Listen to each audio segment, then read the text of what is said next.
माँ तो मजबूत हो जाती है, लेकिन एक जो पिता होता है उस दिन टूट जाता है। क्यों? हर दिन वो पिता, कोई भी चीज होता था, माँ आगे पीछे बेटी आके खड़ी हो जाती थी। पिता पीछे से सारी इच्छाओं को पूरा करता था, लेकिन अंत में जब विदा होती है बेटी, तब लगता है कि मेरी बिटिया जा रही है। माँ को उस दिन लगता है कि बेटी को विदा कर दिया, वो अपने घर चली गई, अब सुरक्षित हो जाएगी। लेकिन पिता को लगता है कि अब वो लौट कर नहीं आएगी। आज देखिए सुनैना जी अपनी बेटी को विदा करने लगी, तो आज जानती हैं ये बिटिया जिसे मैंने पाल पोस कर बड़ा किया, आज मेरी जानकी मुझसे दूर जा रही है। संसार में जितने भी माता पिता हैं, हर दिन तो वो समझते मेरी बिटिया है, अभी तो छोटी है बड़ी होगी, लेकिन वो बिटिया कब बड़ी हो जाती है नहीं पता चलता। जिस दिन विदाई आ जाता है उस दिन समझ में आता है कि मेरी बिटिया तो बहुत बड़ी हो गई। और आज जब विदा होते हैं तो देखिए एक ही बेटी को विदा नहीं करते हैं। जनक जी ने अपनी और बेटियों को भी विदा किया है। उर्मिला, सुतकीर्ति, मांडवी, तीनों बिटिया को भी विदा किया है। राम जी के भाइयों के साथ विवाह होता है, लक्ष्मण जी का विवाह होता है उर्मिला जी के साथ, सुतकीर्ति का विवाह होता है शत्रुघ्न जी से, और भरत जी का ब्याह होता है मांडवी जी से।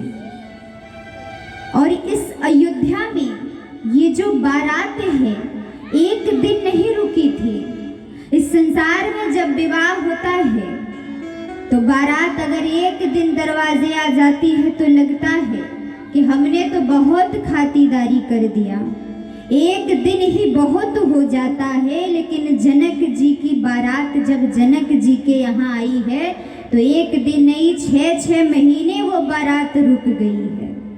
जब जब दशरथ जी उठते जाने के लिए, जनक जी हाथ जोड़कर खड़े हो जाते, क्या मेरी सेवा में कोई कमी हो गई महाराज, आप जा रहे हो? दशरथ जी को लगता है कि अगर मैं जाने लगूंगा तो इनको लगेगा कि हमारी खातिरदारी में कमी रह गई, इसलिए दशरथ जी जा रहे हैं। बिना कुछ कहे दशरथ जी बैठ जाते हैं। विश्वामित्र जी जब उठते हैं जाने के लिए तो जनक जी पहुंच जाते हैं, वो भी बैठ गए। राम जी अब सोचते कि अब हम चलें तो जितनी दासियां थी वो सब आकर के खड़ी हो जाती हैं। क्या आपको हमसे प्रेम नहीं है? क्या आप हमको छोड़कर जाना चाहते हो? राम जी भी कुछ नहीं बोलते। धीरे धीरे करके वक्त का पता ही नहीं चला और 6-6 महीने बीत गए। जब बारात अयोध्या में पहुंचती है तो यहाँ तीनों रानियां, मैया कौशल्या, केकई, सुमित्रा महारानी, तीनों अपनी बहू को लाने के लिए, स्वागत के लिए द्वार पर खड़ी हैं। एक दासी से कहती हैं, दासी जा देख मेरी बहू आ गई है क्या? क्या मेरी बहू की डोली आ गई है? दासी दौड़ कर जाती है, देखती है, वापस आती है, कहती है कौशल्या महारानी से, डोली तो आई है महारानी, लेकिन मुझे समझ में नहीं आ रहा है कि उस डोली से इतनी तेज, इतनी दिव्य प्रकाश निकल रहा है कि मुझे कोई दिखाई नहीं दे रहा। कौशल्या मैया वही मुस्कुराने लगी, कहती हैं, अरे दासी